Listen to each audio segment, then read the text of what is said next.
Today I'm talking with Sharon Macey, the creative force behind Mom to More, the award-winning and top 2% globally ranked podcast, helping women rediscover purpose, reignite strengths, and design their next chapter after the intense hands-on parenting years. Sharon has more than 20 years in advertising and brand storytelling and has worked across every medium you can imagine, from old school TV and print to SEO-driven digital content, and has collaborated with brands in both established and emerging industries, sustainability, and cutting-edge tech.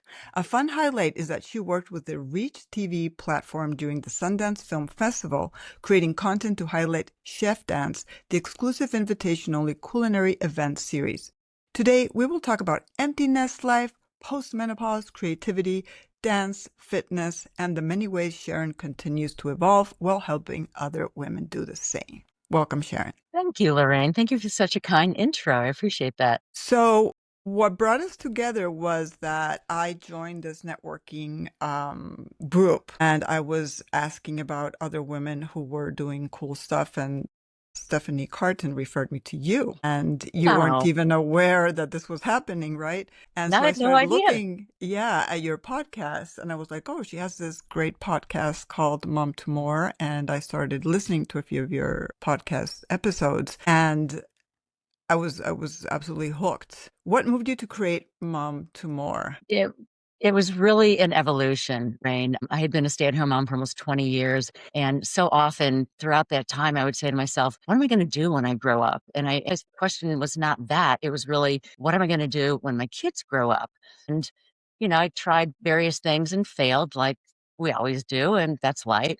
But then I realized that I knew other women who were doing extraordinary things beyond raising their kids. Like they were empty nesters or their kids were older, they were in school full time. And I realized I had sort of inadvertently done that myself, going back to my love of dance, trying things, trying to figure out like what worked for me, and then ultimately starting the podcast.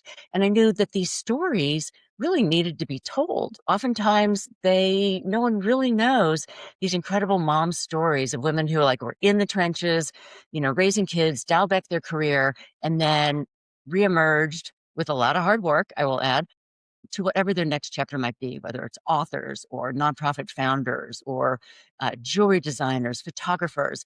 And I thought this is just something that has to get out there. And I realized in doing so, I created a niche that actually didn't exist before. That's really, really cool. How many years? You said 20 years of being a stay-at-home mom, but is Almost that 20 years. truly Yeah. all you did? Did you ever So not? So in the ish, right? I'll answer that with like ish. At the beginning when I started, when we had kids, I had one client. My background is advertising marketing. I'm a writer. And so I had a couple of clients when our son was born, which then turned into one client. And then after our daughter was born, and she's 29, I realized I am overwhelmed and outnumbered. So I had to let go of that last client. That said, we're never not doing anything, right? As a stay-at-home mom, which I actually hate that terminology because it feels so 1950s, you're never at home, right? You live in your car. I realized when my kids were younger, I was putting on 25,000 miles a year on my car, driving our three kids to like the various places that they needed to go to. I felt like a long haul driver. I mean, I could have been a truck driver. And so you're never Same. just doing that. And then friends would sort of keep me in my creative mode. They'd call and say, hey, I'm working on a nonprofit and I need a headline and I know you're good at this. Can you help me out? And then, of course, we do all the volunteering and volunteer of the year, right? Raise your hand if you've gotten that. And doing all the things we do as moms, co-chairing galas, being on PA boards and things like that. So we're never not doing anything. That is such a misnomer. Right, right. It was, and to me, from the way you seem to be your personality, a little type A like I am, I was thinking there's no way that she hasn't done anything in those 20, Yeah. I mean, almost and I 20 think years.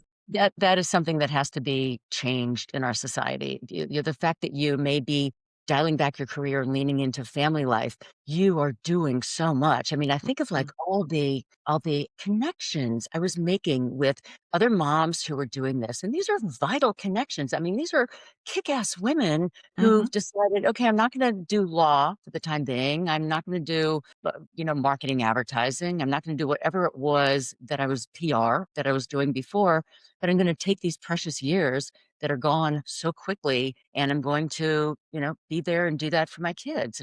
And I feel blessed that I had the ability to do that. And so, life gets really busy just managing households and insurance companies and advocating for the kids. And well, yes, it's possible to get three different kids to three different places within an hour. I have done that. And you know that too, right? As a mom. Do So, yeah. yeah, yeah. But I think that the vernacular needs to change around what really that means. Absolutely. I coined the term for me, like, work at home mom, because I couldn't I Yes. didn't have the I don't know if it's well, I guess luxury of not working because of my own personal story of not having the support of my now ex-husband. But I learned to take my kids everywhere and do whatever I had to do with them. I had a gig as a simultaneous interpreter, and I brought my baby on a backpack, and I just pretended that was normal, and I did my job, and Oh, nobody as questioned we do. anything, and the kid was, like, 6 months old. I'm talking about an older kid.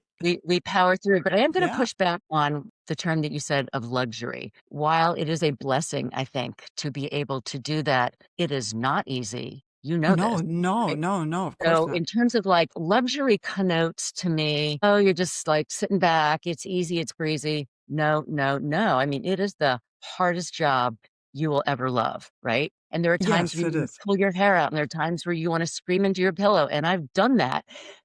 And it is a really, really difficult job that we've decided to do, to raise the next generation of humans. No, you are absolutely correct. I think what I meant that is that I didn't have the choice, which is Appreciate that. different, but no, definitely. I mean, being a mom is the hardest thing. And if you're alone at home with the kids and don't have anything else or somebody to relieve you of your responsibilities, it can definitely be a lot. It is a Absolutely. lot, right? Absolutely. And you I know tell what? my kids, that the hardest thing I've ever done, and I would do it all over again, is be their mom. Absolutely, absolutely. And just because you're home with the kids doesn't mean you don't deserve a break. No human being can work 24/7. You just can't. I Whether agree. it's I agree. I remember friends or that. a babysitter. Yeah. Yeah, I've fought for that. I remember having an argument with my now deceased and ex-father-in-law where I was at that moment I wasn't working and I just had my 2 kids and I asked him to take care of them for like an hour so I could go get a massage. I fought with him. Like he didn't think that was okay. He thought that I was being, like, why are you doing this? You're the mom. And I was like, yeah, precisely. If you For my want the kids to sanity. have a mom, I Oh my need to gosh. do this. Yeah, So, but he might yeah, have had more of an old school mindset. Sounds like he well, of probably did. course, definitely, definitely, definitely. So, how have the empty nest years shaped you? When did you become an empty nester? And I know sometimes that can be tricky because the kids go and come back, and at least this happened to me. But So our youngest graduated from high school in 2020. So mm, she was that class of 2020, which gee. meant she had no like senior spring, no official graduation, no all of the things that we know happen around graduation. So I guess you could say starting in August of 2020, she went off to college. And that's when we officially became empty nesters. She had two older siblings who were already grown and flown. So yeah, 20, it's been, wow, 5.5 years. Yeah. How do you feel now? I love it. I'm I happy to love hear that. I think I love being an empty nester because I felt like our kids were ready to go. We had done our job. I had done my job. My husband and I had done our jobs, and it was time for them to go. But more importantly, they were ready to go. They were prepared for college. They were looking forward to the experience. It's not like, oh my God, don't go. I'm going to be so lonely. It's like, no, I had other things going on in my life. And I think that is super important for women when your kids start to grow up is that you don't, of course, we invest in our kids. Of course, that is our life. But there's other things you have that are important to you. So you're not bereft when they leave and you're not like, okay, what do I do now? So, start thinking about those empty nest years, start planning those earlier on, whether it's playing mahjong or playing golf or writing a book or starting a side hustle, whatever it is, start that earlier. So when it's time that they walk out the door and go, love you, mom and dad, and you kiss them goodbye, at their college dorm, that you are prepared and you have other things that you're looking forward to. So I'll share a little story about that. As I've mentioned, I've been a working mom mostly all the time because I didn't have a choice. But when my eldest left at 18, not to go to college, but to live with my sister, I live in Florida and my sister lives in California. She's also the godmother. And my eldest has always been traveler, adventurous, what have you. Just wanted to leave, and she wanted to go to California and see the world and do other things. And now she's a ski patroller and an EMT, and she's a firefighter in summer. Like it's all, I mean, all very hard things for me to deal with because they're risky. But I have to say that even though my life was absolutely full, I cried like someone had died when my daughter left. I'm not I kidding. mean, I of didn't course tell it's her. sad. We I cried didn't when we tell her. dropped our daughter. Oh, yeah, we cried when we dropped all 3 of our kids off at college. Of course, that is so Thank you for saying that emotional. because I Oh my felt god, like, oh my absolutely. God. It's emotional and it is the closing of a door, yet the opening of another door or the opening of a window, right, into something else. But of course, we cried. It was like, yeah, the Mm, waterworks. Yeah, especially I remember when our oldest, our son, when we took him to college, I remember moving him in. It was like 100 degrees and there was no AC in the dorm. He went to college in California, super hot. And he gave my husband a hug and he said, MEBDE. And we're like, what is that? And he said, best mom ever, best dad ever.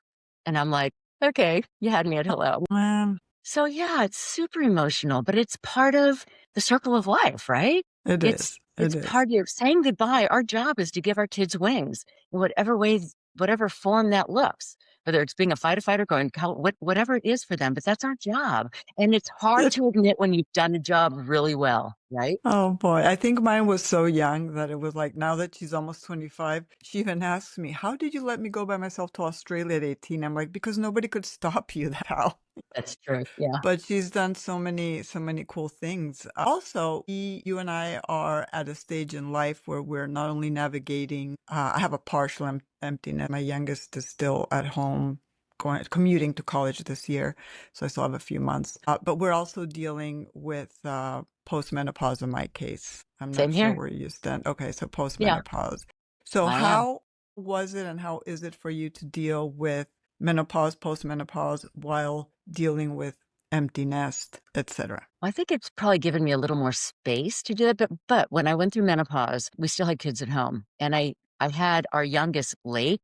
And I have a feeling I was probably dealing with like new mom, nursing, and perimenopause all at the same time. So I was like a crazy mess, like this wild woman. And I didn't even realize that maybe I was going through perimenopause at that time. But I look back now and I think all those crazy things that happened that had to have been perimenopause. Had to have been. But I just sort of chalked it off to I've got 3 kids, I've got a little one that I'm nursing. So it was just like, everything all at once, all together equals crazy. And I think as I've moved on with that, I mean, you and I have talked about this. We're both really into fitness. I'm on that, they call it the trifecta, which is estrogen patch, right? I have my estrogen patch on and progesterone and testosterone. And those things have been life saving on so many levels for me, hormonally. And I think the hardest part about menopause for a lot of women is you've just got to get your hormones in order. Mm-hmm. For sure. Right? And find a doctor who will listen to you and not minimize your symptoms, like the hot flashes and the night sweats and, not and there's so many, like, apparently I was listening to a podcast the other day that there were something like 80 different side effects that happen, even something as crazy as your ear is itchy, which I thought was Yeah. really interesting. It's But funny there's a because I whole had creepy crawly skin. I couldn't sleep. I had the night dry sweats. I had skin. Yeah. crushing fatigue like I've never had before, mood swings, and oh my gosh, just so many things in my case, I thought from one day to the next. Maybe it wasn't like I was 51 and I felt fine. 52, I didn't.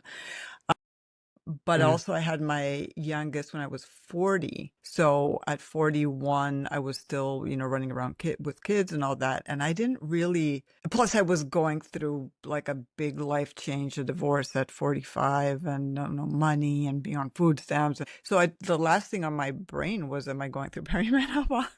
You're like, "No, life was just crazy, That's what period," I thought. just Put it all in the same basket. So, but yeah, at 50, I think it was 52, when I started feeling all those things, in my case, I think it was like from one day to the next, I ran to the doctor. I'm not one to just power through and let's see if we can do this. I'm like, nope, I was just I was definitely seeing doctors. I'm like, "What the bleep is going on with me?" yeah. And just having but feel like I had so much going on at that I just put it all in the basket of, "Okay, I'm kinda crazy." Right, right. And it's interesting because for me, that's been already 10 years ago. And not nobody, that's a blanket statement. Fewer people were talking about menopause. And I Yes. remember talking about menopause on Instagram and on my blog posts and stuff like that. And now I see peers who are 10 years younger than me saying, nobody told me. And I'm like, no, I told you, but you didn't want to listen, Listen, which yeah. is normal. Because when you don't have kids, if you want to have them, you're not listening to pregnancy stories because you're not there. And when you have babies, you don't want to listen to the teen stories and etc. I don't think we just don't absorb it. I know I didn't. But when I found myself smack in the middle of it, I feel so, goodness, just grateful that I immediately found a doctor who was like, here's your progesterone. And it's funny, and estrogen, I never got testosterone, and I'm thinking about it. But I remember her telling me, do you want to look like a dried out prune? And I'm like, no, do you want to feel like one? I'm like, no, here's And your also, hormones. I mean, if you've experienced this, you know, it totally affects you sexually. Oh, And yes. newsflash, folks, women in their 60s still have sex. And Hmm. it was life changing for me. Was that the testosterone specifically or Well, that everything? helps, I guess, with libido, but the estrogen is what keeps things operational and not Right. driving. And yeah, Yeah. yeah. I'm starting to take, which I forgot this morning, my goodness, now good reminder, vaginal estrogen. I'm starting with that as well. I didn't think of it. And then I started reading things and I asked my gynecologist and she just gave it to me. So it was like it took me a couple of weeks to actually decide to use it, but apparently it just keeps everything more, moisturized and More moist, like yeah. It's funny, I have it, I just haven't used it, the but I don't same. That's actually. the same thing. It took me a little bit. Like I was looking at it and I was like, I don't know. I No, I just know bit the that. bullet and used it, and now Yeah. I think I feel more moisturized. That's pretty cool. I love where this conversation is going, Lorraine. This is No, awesome. But you know what? I think we need to be free to talk about this, right? of course. Sexual health is so important the older we get. And Hmm. it's critical for like happiness, keeping, in relationships, whatever. And I think it shouldn't be so verboten to talk about. I mean, I I think it's agree. something But that we also have to. remember that you know this about me that I'm half Spanish, so I have no shame. Exactly. I love that about you. Like, I'll talk about anything. The only thing that I bar is like, okay, if it includes other people, then I'll maybe skip out, but if it's about me, poof. So we mentioned that we're both very health conscious. What is your relationship with health and fitness in midlife? I'm going to still call us midlife because they're Yeah, saying it's a state of mind, not an age. I would agree with that. It is. Yeah. Yeah. It is to me, it is so, so important, and I have a protocol that I've been sticking with for Mm. many years now.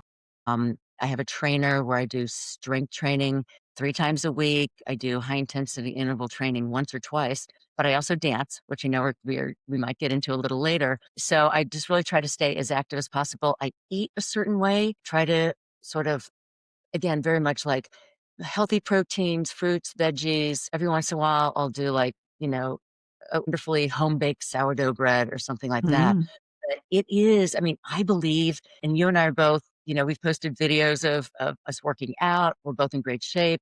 I believe that, and I know actually, not only I believe, but I do know that exercise is the fountain of youth for women of a certain age. And it's something that the younger you are when you start it, and the more you get, I'll use the term addicted to it, but it's a good addiction, right? It's like, I must move today. If I don't move today, I start to get like crazies. And it is so important as we get older for bone density, for bone density, for like mental health, keeping balance, right? As we get older, we don't want to fall, we don't want to break anything. It helps with balance, it helps with muscle tone. And the stronger we are, the longer we're going to live. It's just, it's so, so important. So that my relationship with that is I love it.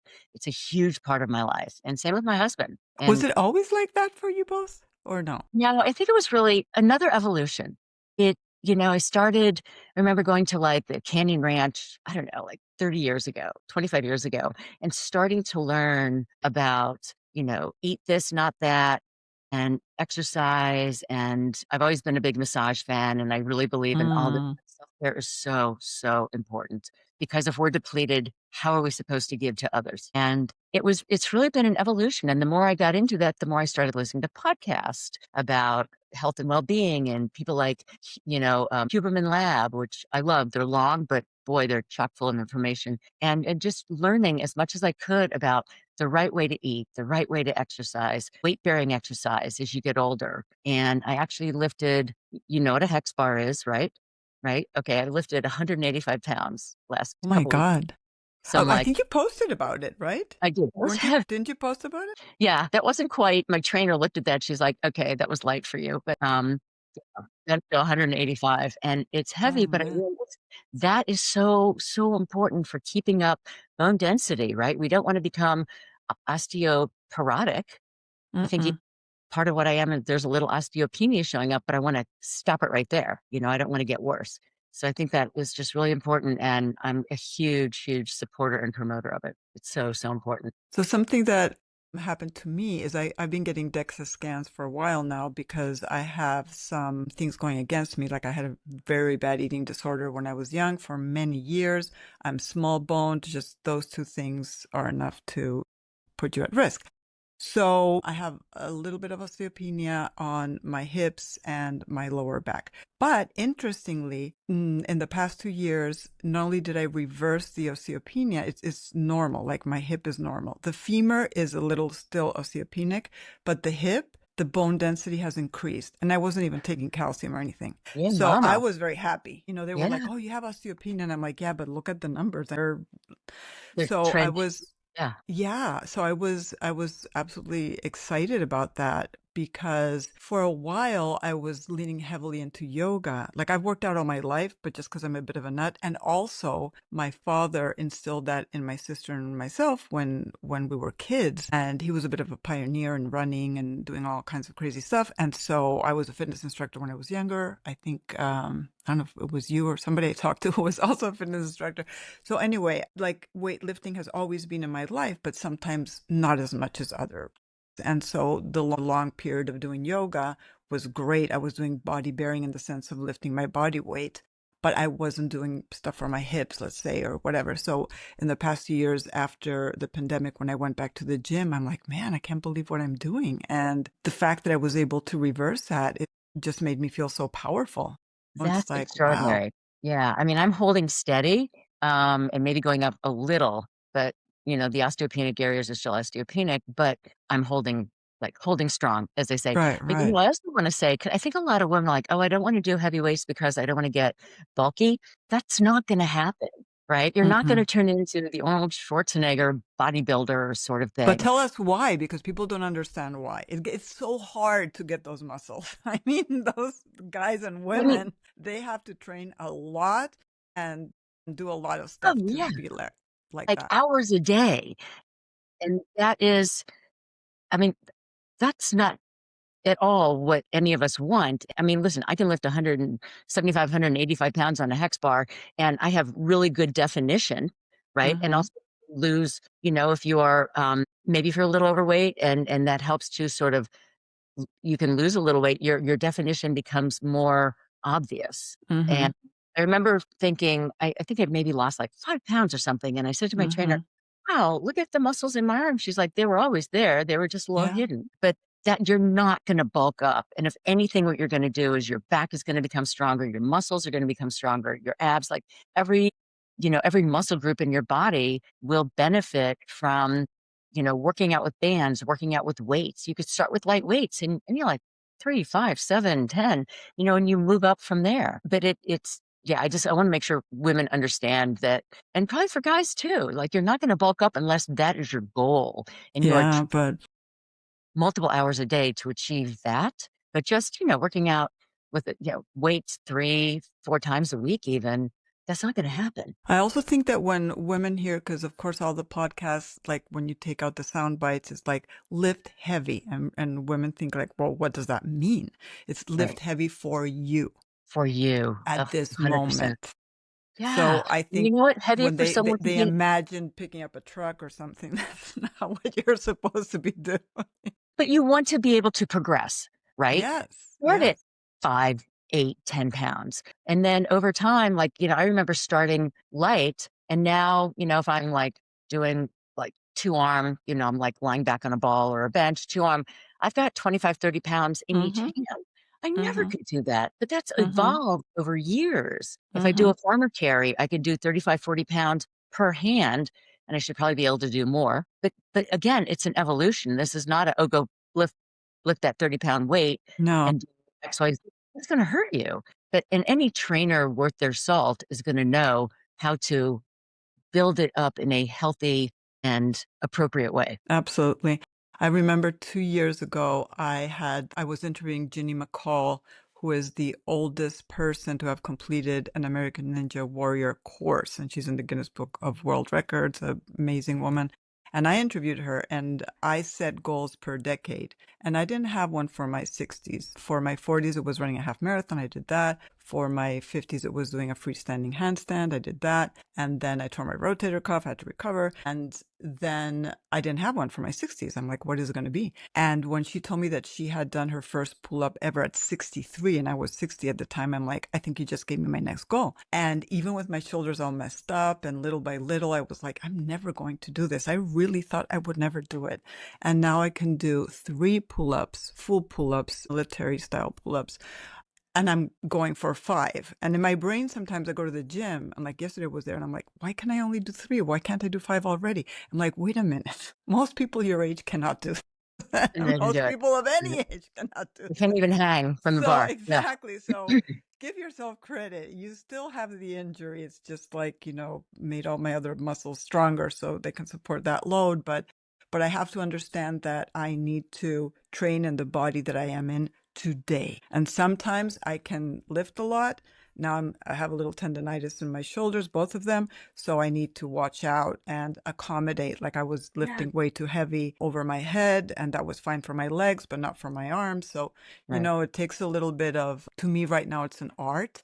Like, let's see if I can avoid injury and work around I the really injury, but I still think it's getting a strong. really good point. Yeah, it's an art, it's an evolution. Congratulations on 3. Oh my gosh. I mean, I think I can Yeah, do, like, you mean from straight arm down? Just straight down? yeah, yeah, Oh god, that's so hard. I yeah. can maybe do Oh, but 1. I trained for 2 Right. years. I mean, this Yeah, was yeah, not yeah. slow. And my first pull up, when I thought I had made the first pull up and I look at them in my Instagram, I wasn't extending all the way. I was just going this from here to here, here to Hey, here. I'm I'm happy like, wait, stepping that's here not, wait a minute. Yeah, that up, and I was not extending the whole way. And all the way now down. somebody told me on YouTube, why aren't you extending? And I'm like, because I'm scared of, ruining my shoulder. But then I tried and I could do it. I'm like, damn, I'm stronger than I thought I was. But yeah, this took a long time. And that doesn't mean that every time I go to the gym, I'm just, at my best. Some days I Right. walk in there and I think I'm going to do really well, and I can hardly manage the weight that I did last time. And so I'm like, okay, it's okay. It's okay. It's the body Right. you're in Give yourself today. And that grace. is, mm-hmm. Yeah, give yourself grace. And it's If you're very not hard one sometimes. day. Yeah. Yeah. I was gonna say, you said something before about your goal for your 60s, and that reminded me of something that I even mentioned to my mom. And I don't remember who I heard it from, but I loved this. And they're like, okay, figure out how you want to be in your 90s and then reverse engineer what you need to be doing now, whether it's in your 40s, your 50s, your 60s, your 70s. What do you need to be doing now to be able to make sure that vision of how you want to be at 90 happens? And I think that goes to what you were saying about setting like little goals. It's like, okay, I want to be Mm-hmm. able to do a pull up. I want to be able to do a farmer walk and carry X amount of weight. I want to be able to do a hex bar and lift X, or whatever. And then reverse engineer. And that has to do with fitness, has to do with how you're eating and Mm-hmm. activity and things like that. anyway, I thought that was really interesting. You said like the goal for the 60s. So I like Yeah, that. yeah. And sometimes I'm like, wow, I think I'm going to be fine because, I mean, barring illnesses, obviously, and things that are accidents, that are out of our control. But I also think that, like, my dad's 87 right now, and he was the one who got me into fitness. He's had a few big health blips, but I'm pretty sure he would not have recovered the way he did, even from a quadruple cardiac bypass, if he weren't fit before, because his condition was genetic. So it's like, there's things that if he had not been fit, he wouldn't have made it as far as he has. So I think that that is something to think about as well. We discussed also, like, we're older women, and you told me that you think that we're being overlooked by marketers a lot. In what ways do you experience that, and why do you think they should focus more on us? I think that, so with a background in advertising and marketing, Mm-hmm. it just, now that I'm in that older generation demographic, it makes me realize how they are ignoring a demographic that is older. This demographic tends to be more financially secure. We tend to be very brand loyal. And we have, the finances to be able to invest in the brands that we love. And I've always thought that brands need to, you don't just want a brand to talk to you. You want them to walk with you Mm.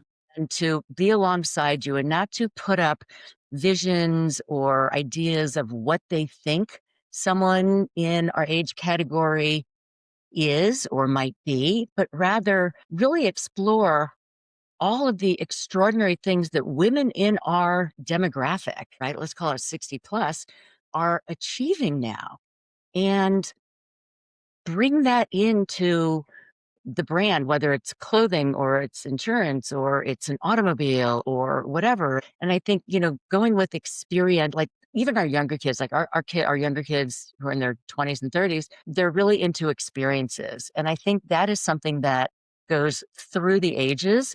And I think brands can also address that through unique experiential experiences, with their brand and with various demographics. And I just, my sort of advice to them would be, don't discount us, and let's look at what women our age are achieving, and how we're powering up and how we're powering through and how we're achieving great things, at an older age level, older demographic. But we're not done. I mean, just because the kids are out of the house, I feel like this, I'm at the strongest and for sure the best shape I've ever been in my life, and super excited to see what is going to be coming up in the next, 5, 10 years, and how I'm going to grow as a woman, as a human, as a podcaster, and carrying my message to other women as they are sort of coming up in the ranks, going, okay, I dialed back family. Now it's time for me. What is that going to look like? And I believe that women are unstoppable. We are, and I know that we are unstoppable. I just know some extraordinarily kick-ass women who just keep doing incredible things that blow me away. And and I think brands really need to pay attention to that if you want to keep that older generation engaged in a product that we've probably been loyal to for the last 30 years. Okay, so what would that look like in practice? Good question. My I best mean, ballpark, yeah, ballpark, yeah. Um, I need to think of a brand. Well, I'm looking at, like, let's think of like a car. Choose some Mm-hmm. sort of car manufacturer. And instead of maybe just talking to the 30 somethings, 40 somethings, there's a lot of power, there's a lot of financial availability in 50 plus, 60 plus. And, maybe it's focusing on the life of, this particular woman. I'm just going to stick Mm-hmm. with women since we're talking Mm-hmm. about, and showing, the things that we are now doing in our lives, along with how we interface with that particular brand, that particular car model. Or it could be a clothing brand. It could be a moisturizer, like some sort of skincare. So there's so many brands that we are using. I think of everything in my kitchen, right? I have an air fryer. I have a Ninja blender. I use these like on a daily basis. And being able to use products like these is not just for a 20 or 30 something. And, as the older you get, sometimes we often are more financially secure and have the ability to buy the things that maybe we couldn't afford earlier in life because we were saving and we were raising Yeah. and putting them through college and things like that. So I just really, it's more of a wake up call for brands to say, don't discount the power of women who are perimenopause, postmenopausal, and explore that. I think that would be a missed opportunity if they did not explore that. So I'm going to go a little further because what I'm seeing is that brands do market to our age group, but as someone who gets hired to market to that age group through my channels, I did work with Shark, by the way. I think it was a year ago or a Really? little longer. It was for fan. So thank goodness it wasn't Oh, right. just a fan, that I could take out to, which I actually use a lot now, for Mhm. different things, a portable fan. But for the most part, the things that I get called to do are incontinence, health related, senior care living, Medicare, stuff like that. And while that is true and that is fine, and sometimes I don't even get cast for those things because I don't look the way they think a 62-year-old should Oh, so you're look. talking like going out for a commercial, that sort of thing? Yeah. Or just So, okay, but gotcha. I mean, I do it through my channels, but it is a paid promotion by them, and I have to stick to a script, and I have to, to promote whatever it is that we agreed upon. I feel also because I do it in English and Spanish that I'm doing a service sometimes because there's a certain awareness, and usually it's not a product, but hey, you should get your heart checked or whatever. And since I have, heart issues, well, I'm a good person to talk about that because if I hadn't had it checked out, I wouldn't have caught it in time, for example. We all need to do that. Yeah. However, I do feel that there was this, I forget what the name of the actor, but he was saying, and I think he's in his 60s, that now he only gets hired to uh, have the parts of an older man with dementia or someone who's very ill. And he's like, why do I have to? Ugh. What's going on? I'm still a good actor. Why do I have to portray just this kind of character? Why can't I be someone who's interesting as a character and not just you have this illness happening or this decrepitude? So I think that what needs to happen is like the idea, and I'll tell you this, sometimes I think someone says, oh, someone's 61 years old, younger than me, right? I'm 62, 61, whatever. And I'm thinking, wow, like an old person. That person is younger than me, Right. So in my But there are people brain, who are younger than you who are older than you, I know right? that too. You are an outlier But that shouldn't be. Like my dad is 87. I don't think of him as old because he's sharp as a whistle. He still works. He writes. He's a lexicographer who compiles dictionaries. He teaches English in Spain and goes places to do it. And so I'm like that. That's my example. But at the same time, I feel that the idea that we have of older people and what their needs are, instead of makeup and luxury and cars and whatever, it's diapers, and which I'm happy to promote because a lot of people need them. But we're also interested in other things. I think, and I think they're really limiting. I agree with you. So what would your message to brands be? What would Well, you that they have to update the idea they have. Because you're saying, yeah, don't discount us, but they're thinking of us as decrepit old women. They're not thinking because of the us as people who are doing it vibrant. in their 30s and 40s. That's why they Exactly, have no or idea. younger. I Or talk to younger. Yeah. PRs who are in their 20s all the time, and they're the people telling me what I need to do and say and whatever. And in many cases, I'm more savvy with social media because I've been doing this for so many years, and because I'm good at it and I like it, and my brain wraps around it than them. So it's very interesting. Like I'm not complaining, but I think it's probably why it's good to post the workouts, the crazy for me when I was doing it. I think I have to do it again. Crazy yoga poses. People are like, yoga is not about the crazy poses. And it is not. But at the same time, that's what captures younger people's attention. They're not going to be like, oh, look at her meditating. I think I should do that. It's like, oh, she's doing a handstand. Maybe I can do that when I'm older. And then like get them in that way. But then you can talk to them about how vibrant you feel and all that. But they need to see it. They need to see it. I'm just going to keep posting the healthy Yes, fitness please. things Yes. I've And been you doing. inspire And me. It's like oh, when just you see thank you. other women doing it, Yeah. it's like, oh, I'm not this crazy lone person out there. There's a lot of us. It's just that we haven't kind of come together to say, hey, look, this is what we're doing. And this is the Look at us new collectively. That's a good point. 60 some, Yeah, I mean, I or interviewed a woman 70 who some. I know. I mean, there's a woman who just finished an Iron Man. I think she was like 89 years old or something. It was crazy. I had interviewed a woman who, 69, double world record holder in her age category in high rocks. Mm-hmm. Mm-hmm. It's extraordinary, extraordinary. Yeah.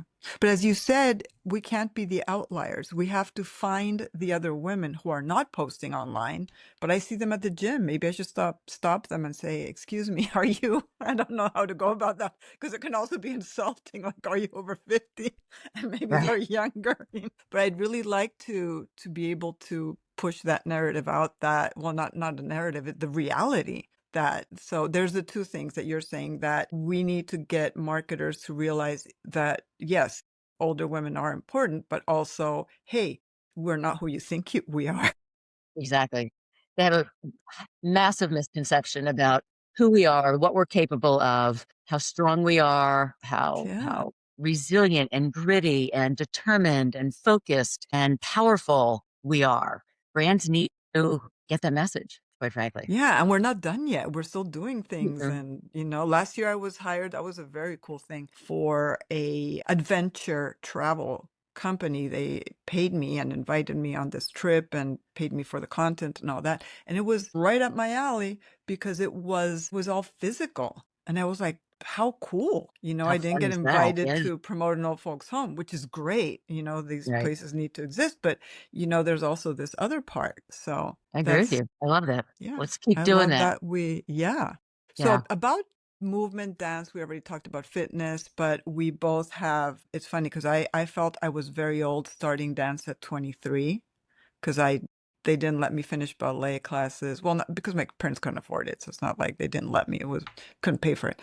So when I was 23, after being a fitness instructor, I decided I'm going to dance. And when I walked into that class, I went to a professional dancers class. It wasn't a beginners because it wasn't a Like, beginners whoops. one. And I came out of there crying every day, but I went back and I kept on going. Thanks to that, dance became a really big part of my life. But you've taken it further because you're also doing competitive dancing, right? I am. Yeah. I started probably, I've been competing for 7 years, and I think I started a couple years before that. And, I danced my whole life, and then Mm, danced like when I moved to New York, I was doing master classes with Martha Graham and fun things like that. And then really gave it up for the kids because there were no places where we lived that had adult dance. classes. And then years later, finally found a place. And I'm like, you know what? It's time to do this for me. And went back and started with doing jazz and did a couple of recitals and then discovered Latin ballroom. So you're Latin, which is fantastic. And it just spoke to me in this extraordinary way. And it is so fulfilling. I joke that it is the most fun that you can have with your clothes on. And even in a I competition, agree. well, which can be nerve wracking, but you just sort of do it. I remember before I went out for my very first competition, I think I was considered like a newcomer in bronze in the Latin ballroom world, which is a whole subculture unto itself. I'm standing at right before we go out, and I said to my partner, I think I've forgotten all of my steps. And he's like, you'll be fine. Let's go. And you get out there and it's like, it's ingrained in your muscle memory. So you start doing it. And it's been a phenomenal journey, Lorraine. I just love it. And a couple of years ago, back in 2022, I went to nationals and I won in my age category and my level. So that was bronze. And now I'm in silver. And we just keep going and moving up. And every time you think you have a step mastered, it's like peeling an onion. No, you could go a little deeper. You could settle your hip a little deeper. You can move your upper body in a slightly different way. And I love that because there's this eternal sense of discovery and learning that happens in dance. And it's just been fantastic. Plus I look totally different when I'm competing. I have a spray tan, my hair's pulled back. I actually look a little Latin, even though I'm not, because that's the You look look, right? fabulous. I've seen the pictures and you look Thank you. absolutely fantastic. Yeah. I think that's so cool. I did LA style salsa when I was broke as a joke and a single mom, and I would take my kids to class, and I went to different socials and conferences and stuff like that. But I mean, by the time I was enjoying it the most is when I met my now husband and I moved, and then I just went and, I mean, I was still with the kids, whatever. And I don't know that I would go back to it now, but I do miss it so much.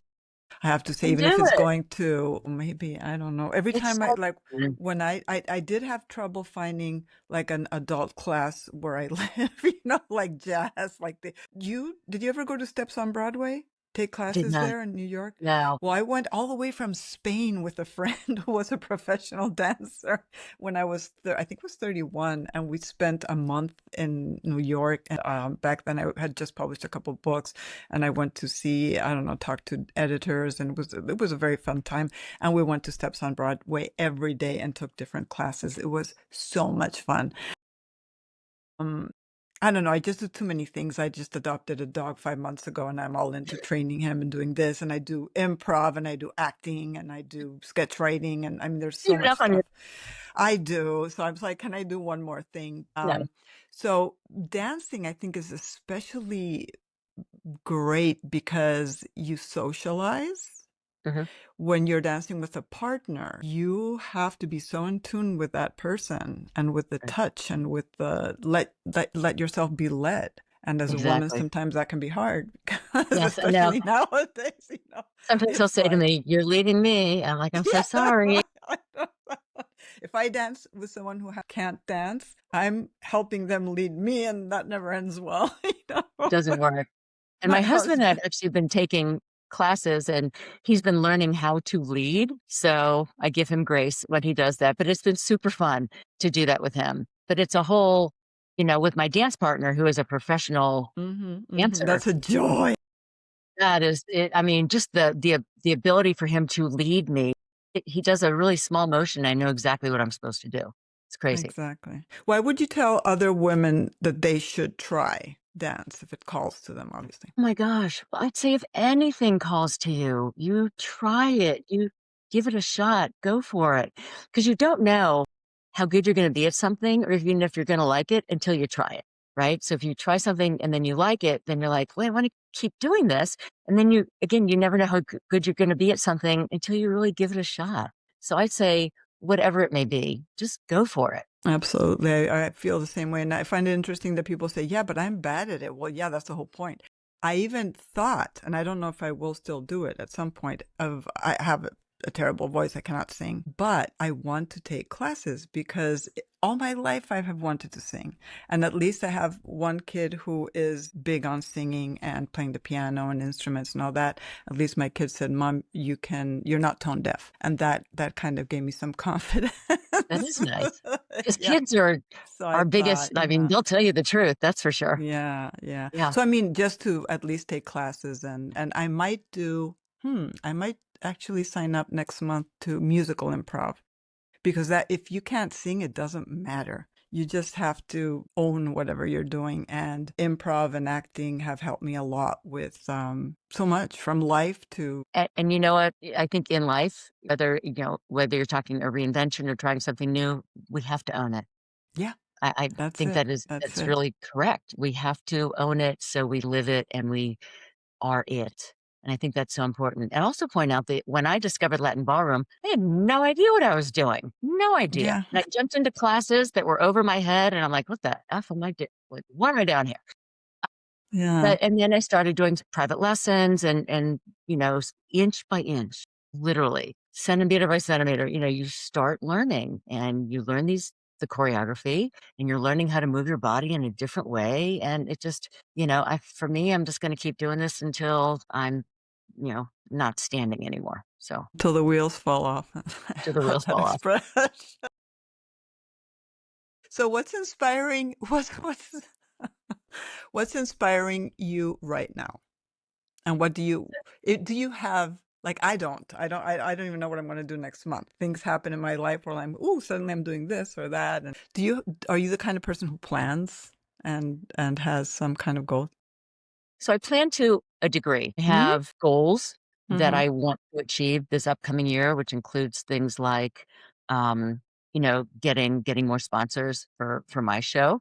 And I'd love to be able to be doing just like an iota of what it is that you're doing and the brands that you are promoting. Had a little background in acting. So I'm like, okay, I could play the part.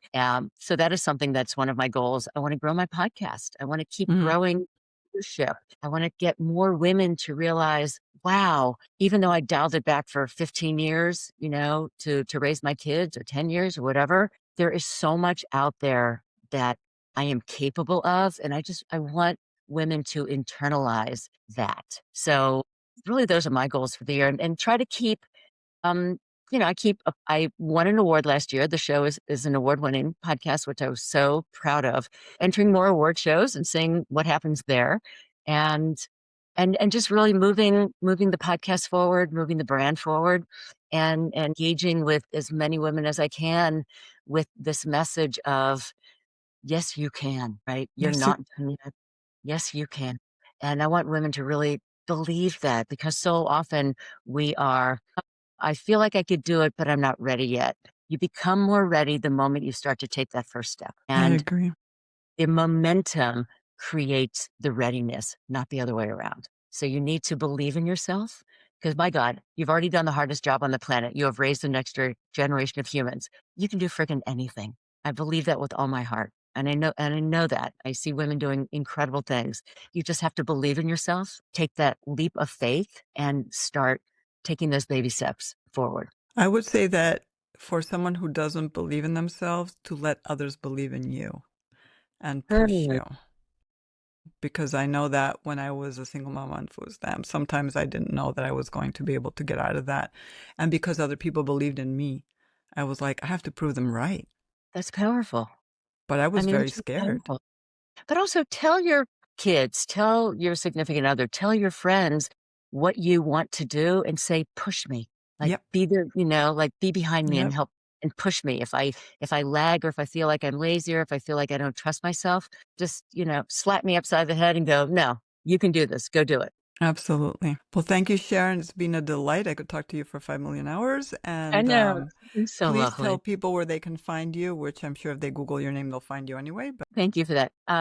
So everything is, well, my website is Mom to More, MOMTOMORE. I am at Mom to More on Instagram, on Facebook, on Pinterest. I now also have Substack. So Sharon Macey, Mom to More. You can find me at Sharon Macey on LinkedIn. And I invite everyone to please follow the podcast. It is everywhere. And, Mom to More, and just listen in to these incredible stories of women who are reinventing, into their next phase of fabulousness. So basically, Mom to More all over the universe. I am really enjoying the podcast and you. So Thank you. thank you. That means a lot to me, Lorraine. Thank you. This has been lovely.